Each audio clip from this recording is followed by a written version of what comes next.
Today you're going to learn how to use the Dissolve tool in ArcGIS Pro.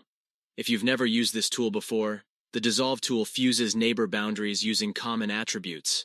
So if an adjacent polygon has the same attribute, then it kind of melts these boundaries into one. It's probably best to explain this concept with an example. In our map, we have the countries of the world. I've downloaded this data from the Natural Earth website. As you can see, I've already symbolized each subregion of the world, but each country's boundaries still exist. What if we want a new dataset with only subregions? One that removes all the country boundaries and just shows subregions. This is an example of when we can use the Dissolve tool. You can do this by going to the Analysis tab and clicking the Tools button. Type Dissolve in the search bar and click Enter. You're probably going to see the Dissolve tool first in your search results. Go ahead and click the Dissolve tool.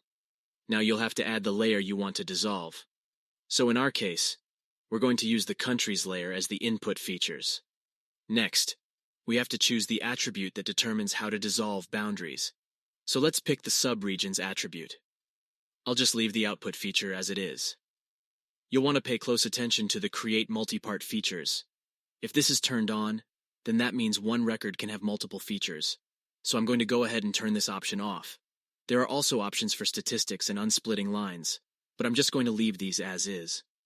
Finally, let's click Run. After a few seconds, you'll see a new layer added to the map. This new layer is the output from the Dissolve tool. As you can see, the boundaries are all melted and it just shows subregions. That means that we no longer can see the individual country boundaries. I'm going to turn this layer on and off, just to show you the difference. So if you're looking to generate this type of result, you'll want to use the Dissolve tool. That's about all I have for this video. I hope you enjoyed it. And make sure to subscribe to our YouTube channel for more useful GIS tutorials. I'll see you in the next video.